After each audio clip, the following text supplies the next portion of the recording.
الحمد لله الذي شرفنا على سائر الأمم برسالة من اختصه من بين الأنام بجوامع الكلم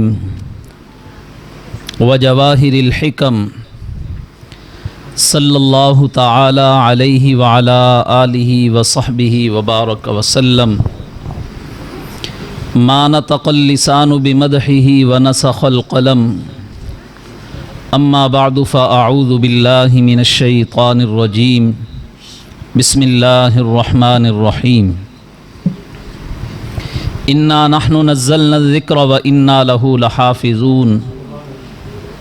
قال النبي صلى الله عليه وسلم: خيركم من تعلم القرآن وعلمه، او كما قال عليه الصلاة والسلام.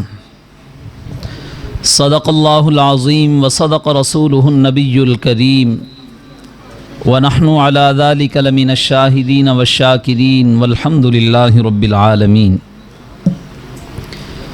میرے واجب الاحترام قابل صد احترام دوستوں، بزرگوں، بھائیوں، آج کی یہ مبارک تقریب بڑی ہی بابرکت باسعادت تقریب ہے کہ اس کی نسبت قرآن پاک کے ساتھ ہے. قرآن پاک وہ عظیم کتاب ہے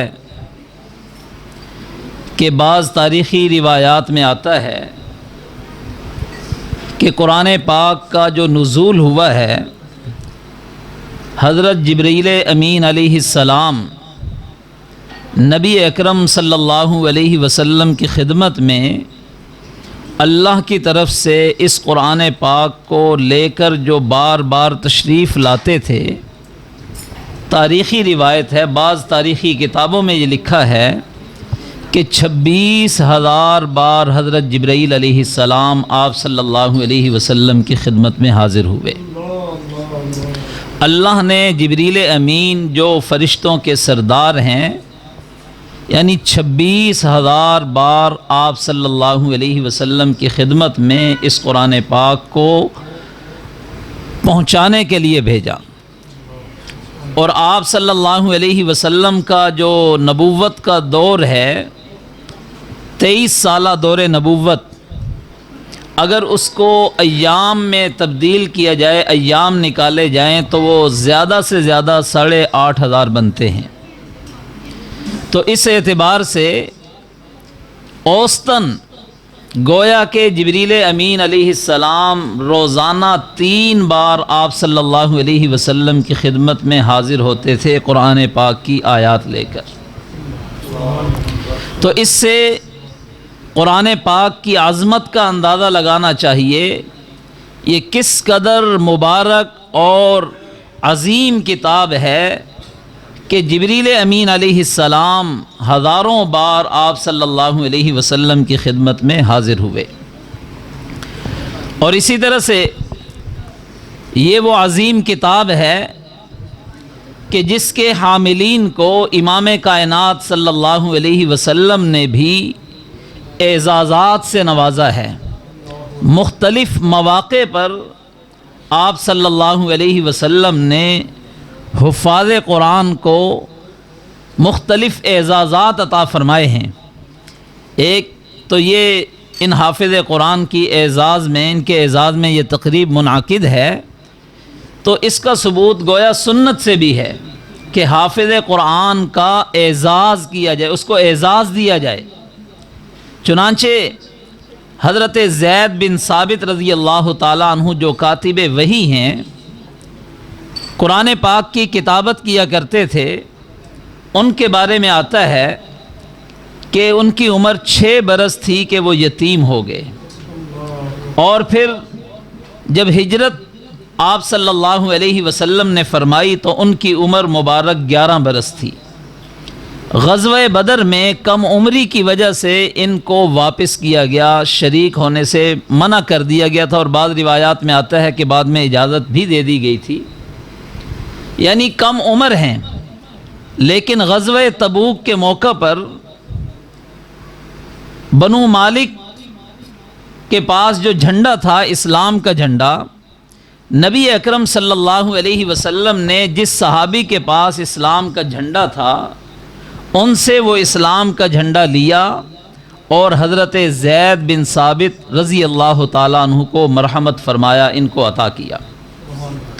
تو وہ صحابی جس کے پاس پہلے یہ جھنڈا تھا اس کے دل کے اندر شکوک و شبہات پیدا ہوئے کہ شاید مجھ سے کوئی غلطی سرزد ہو گئی کہ نبی اکرم صلی اللہ علیہ وسلم مجھ سے ناراض ہو گئے، اس لیے آپ صلی اللہ علیہ وسلم نے یہ جھنڈا مجھ سے لے کر زید بن ثابت کو عطا کیا ہے۔ تو وہ صحابی معذرت کے لیے حضور صلی اللہ علیہ وسلم کی خدمت میں حاضر ہوئے اور عرض کیا، یا رسول اللہ صلی اللہ علیہ وسلم، اگر مجھ سے کوئی غلطی سرزد ہو گئی تو میں اس کی معافی چاہتا ہوں، مجھے معاف فرما دیجئے۔ آپ صلی اللہ علیہ وسلم نے فرمایا، کیا ہوا؟ تو وہ عرض کرنے لگے جن کے پاس پہلے جھنڈا تھا کہ آپ نے مجھ سے جھنڈا لے کر زید بن ثابت کو عطا کیا ہے، تو اس سے مجھے یہ محسوس ہوا کہ شاید مجھ سے کوئی غلطی سرزد ہوئی۔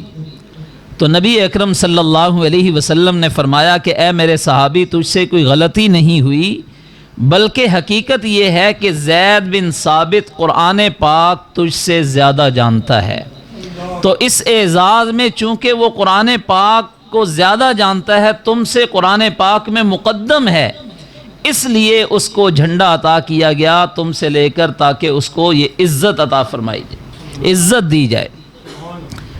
تو بہرحال مختلف مواقع پر نبی اکرم صلی اللہ علیہ وسلم نے حفاظ قرآن کو یہ اعزاز دیا ہے، اور یہ وہ عظیم کتاب ہے کہ جس کی حقانیت روز روشن کی طرح واضح ہے کہ خود خالق کائنات نے اس کی حفاظت کا ذمہ لیا ہے۔ مشہور واقعہ ہے کہ مامون الرشید کے دربار میں، مامون کے دربار میں ایک مرتبہ علمی مجلس قائم تھی۔ اس علمی مجلس کے اندر ایک آدمی جس کو لوگ جانتے نہیں تھے، پہچانتے نہیں تھے، وہ بھی آیا۔ بظاہر ایک ممتاز شخصیت تھی، اپنے شکل و صورت کے اعتبار سے بھی اور لباس کے اعتبار سے بھی، اور نہایت فصیح و بلیغ گفتگو کی اور نہایت ہی عاقلانہ گفتگو کی مجلس کے اندر۔ مجلس کی جب تکمیل ہوئی، اختتام ہوا، تو مامون نے اس کو بلوایا اور اس سے کہا کہ مجھے یوں لگتا ہے کہ آپ یہودی ہیں۔ تو وہ کہنے لگا کہ ہاں میں یہودی ہوں، اسرائیلی ہوں۔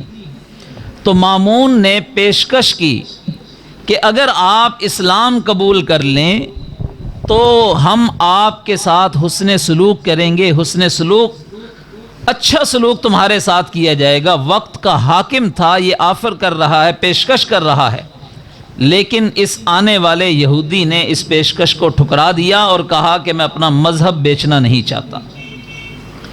1 سال کا عرصہ جب گزرا تو دوبارہ پھر یہ علمی مجلس قائم ہوئی، تو اس مجلس میں پھر وہی شخص آیا اور نہایت ہی فصیح و بلیغ گفتگو کی، اور یوں محسوس ہوتا تھا کہ یہ مسلمان ہے۔ مجلس کی جب تکمیل ہوئی، اختتام ہوا، تو مامون نے پھر اس کو بلایا اور اس سے پوچھا کہ مجھے یوں محسوس ہوتا ہے کہ آپ نے اسلام قبول کر لیا ہے۔ تو وہ کہنے لگا کہ ہاں الحمدللہ، میں محمد عربی صلی اللہ علیہ وسلم کا غلام بن چکا ہوں، مسلمان ہو چکا ہوں۔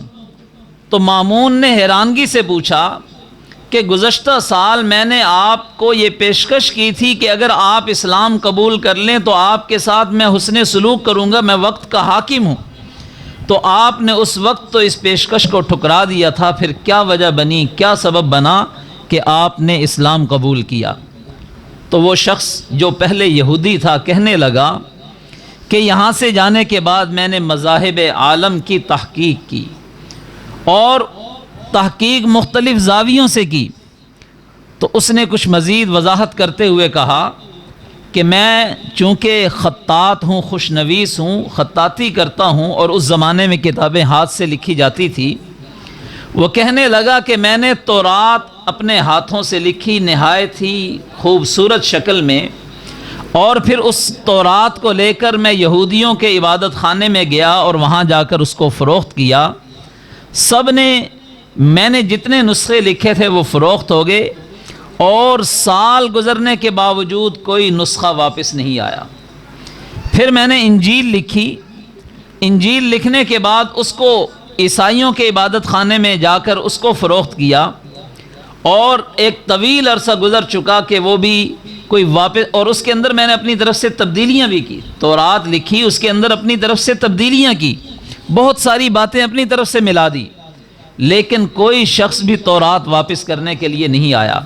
اسی طرح انجیل میں بھی میں نے تبدیلیاں کی اور اس کو فروخت کیا، کوئی واپس کرنے نہیں آیا۔ لیکن جب میں نے یہ معاملہ قرآن پاک کے ساتھ کیا کہ اس میں اپنے اندر اپنی طرف سے کچھ تبدیلیاں کی اور اس کو فروخت کیا، تو سب نسخے میرے پاس واپس آ گئے کہ ان کے اندر تحریف ہوئی ہے، تبدیلی ہوئی ہے۔ لہذا اس سے یہ معلوم ہوتا ہے کہ قرآن پاک واقعتاً اللہ رب العزت کی کتاب ہے، اور اللہ نے اس کی حفاظت کا ذمہ لیا ہوا ہے۔ یہ وجہ اور سبب، یہ وجہ بنی اور سبب بنا میرے اسلام لانے کا۔ تو بہرحال یہ وہ عظیم کتاب ہے کہ جس کی حفاظت کا ذمہ اللہ رب العزت نے لیا ہے۔ نبی اکرم صلی اللہ علیہ وسلم سے لے کر آج تک پوری دنیا کے اندر کسی مسلمان کا کوئی اختلاف نہیں، ایک زبر زیر میں بھی۔ اور آج کل آپ صلی اللہ علیہ وسلم کے بعد اس قرآن پاک کی حفاظت کا جو ذریعہ اور سبب بن رہے ہیں وہ یہی حفاظ ہیں کہ اللہ رب العزت نے چھوٹے سے بچے، 7 سال کے بچے، 7 سال کیا بلکہ ایسے واقعات ہیں کہ پیدائشی طور پر بھی حافظ قرآن پیدا ہو چکے ہیں الحمدللہ۔ حضرت مولانا ظفر احمد عثمانی رحمۃ اللہ علیہ نے کسی جگہ پر یہ واقعہ لکھا ہے۔ وہ فرماتے ہیں کہ ہندوستان میں میری ملاقات ایک آدمی سے ہوئی، اس کے ساتھ ایک چھوٹی بچی تھی، 4 سال کی بچی تھی۔ اس نے مجھے یہ بتایا کہ اس بچی کو ہم نے قرآن پاک پڑھایا نہیں ہے، جو ہی اس نے بولنا شروع کیا یہ پورا قرآن پاک بھی پڑھ کر سناتی ہے۔ تو یہ اس کلام پاک کا، قرآن پاک کا اعزاز ہے کہ اللہ رب العزت نے 7 سال کے بچوں کو یہ حفظ کروا دیا، 5 سال کے بچوں کو پیدائشی طور پر حفظ کروا دیا۔ اور اسی طرح سے یہ اس قرآن کا اعزاز ہے کہ اللہ رب العزت نے اس کو نہایت ہی آسان کر دیا۔ وَلَقَدْ يَسَّرْنَا الْقُرْآنَ لِلذِّكْرِ فَهَلْ مِن مُدَّكِرٍ۔ ایسے واقعات ہیں۔ حجت الاسلام والمسلمین حضرت مولانا قاسم نانوتوی رحمۃ اللہ علیہ کے بارے میں آتا ہے کہ جب سفر حج کے لیے تشریف لے گئے تو اس زمانے کے اندر تقریباً 4 ماہ لگتے تھے۔ تو شعبان میں سفر شروع کیا تو رمضان المبارک کا مہینہ جہاز میں ہی آیا، بحری جہاز سفر کے دوران۔ تو پہلے دن الم تر کیف فعل ربک باصحاب الفیل سے یعنی صورتیں پڑھی گئی تراویح کے اندر۔ تو مولانا قاسم نانوتوی رحمۃ اللہ علیہ کے بارے میں لوگ لکھتے ہیں کہ ان کو غیرت آئی کہ 350 مسلمان جہاز میں ہیں اور کوئی حافظ نہیں ہے۔ تو انہوں نے عزم کیا کہ میں نے قرآن پاک یاد کرنا ہے، اور اللہ کی توفیق سے روزانہ قرآن پاک کا پارہ دن میں یاد کرتے اور رات کو تراویح میں سنا دیا کرتے تھے۔ اور اسی طرح سے امام محمد رحمۃ اللہ علیہ کا واقعہ ہے کہ جب وہ امام صاحب کی مجلس میں حاضر ہوئے پڑھنے کے لیے تو امام صاحب نے کہا کہ کیا قرآن پاک حفظ ہے؟ تو وہ کہنے لگے کہ حافظ تو نہیں ہوں۔ تو امام محمد کو واپس بھیج دیا گیا کہ پہلے حفظ کرو اور پھر آنا۔ صرف 7 دن کے بعد دوبارہ اپنے والد کے ساتھ امام ابو حنیفہ رحمۃ اللہ علیہ کی مجلس میں آئے تو امام صاحب نے کہا کہ میں نے کہا تھا حفظ کر کے آؤ۔ تو امام محمد رحمۃ اللہ علیہ کے والد فرمانے لگے کہ میرا بیٹا 7 دن میں قرآن پاک حفظ کر چکا ہے، جہاں سے چاہو سن لو۔ چنانچہ جب سنا گیا تو ہر مقام سے جو ہے وہ سنایا۔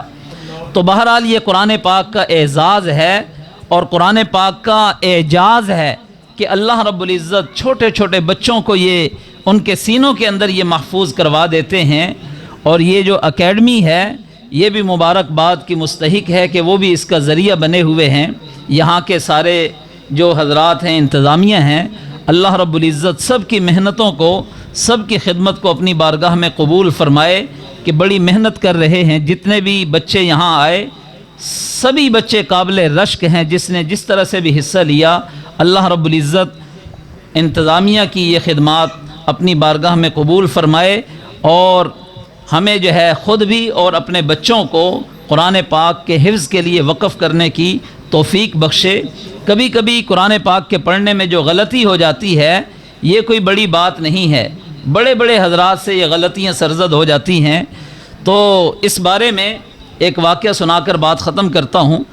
خلیفہ ہارون الرشید کی مجلس میں امام کسائی اور امام یحییٰ یزیدی رحمۃ اللہ علیہ اتفاقاً وہ اکٹھے ہو گئے۔ چونکہ ہم عصر تھے، ہم عصر جب بڑے لوگ ایک ہی زمانے کے ہوں تو بسا اوقات یہ اصول ہے، جیسا کہ مشہور ہے المعاصرۃ سبب المنافرہ، کہ معاصرت جو ہوتی ہے ایک زمانہ کے جو بڑے لوگ ہوتے ہیں بسا اوقات اس کی وجہ سے منافرت بھی آ جاتی ہے۔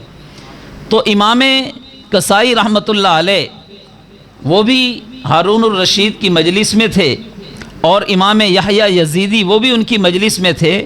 تو جب نماز کا وقت ہوا، جہری نماز کا وقت ہوا، تو لوگوں نے امام کسائی رحمۃ اللہ علیہ کو آگے کر دیا نماز پڑھانے کے لیے۔ جب انہوں نے نماز پڑھائی، سورۃ الکافرون پڑھی، تو سورۃ الکافرون میں ہی غلطی آ گئی۔ جب غلطی آئی تو امام یحییٰ یزیدی کہنے لگے کہ یہ کوفے کا بڑا امام بنا پھرتا ہے، سورہ کافرون میں ہی اس کی غلطی آ گئی۔ تو بہرحال امام کسائی خاموش رہے۔ جب اگلی دوسری نماز کا وقت آیا تو لوگوں نے امام یحییٰ یزیدی کو آگے کیا اور ان سے نماز پڑھانے کی درخواست کی۔ انہوں نے جب نماز پڑھانا شروع کی تو سورۃ فاتحہ میں ہی غلطی آ گئی۔ تو یہ قرآن پاک کا حفظ ہو جانا یہ خالصتاً اللہ رب العزت کی عطا ہے۔ اللہ رب العزت یہاں کے حضرات کی خدمات کو اپنی بارگاہ میں قبول فرمائے، اور میں مبارکباد دیتا ہوں انتظامیہ کو بھی، اور خصوصاً دونوں حفاظ اور ان کے والدین کو۔ اللہ رب العزت ساری زندگی ان کو قرآن پاک محفوظ رکھنے کی توفیق عطا فرمائے، اور قرآن پاک کے معانی اور مطالب سمجھنے کے لیے بھی مزید وقت نکالنے کی توفیق نصیب فرمائے۔ وآخر دعوانا الحمدللہ رب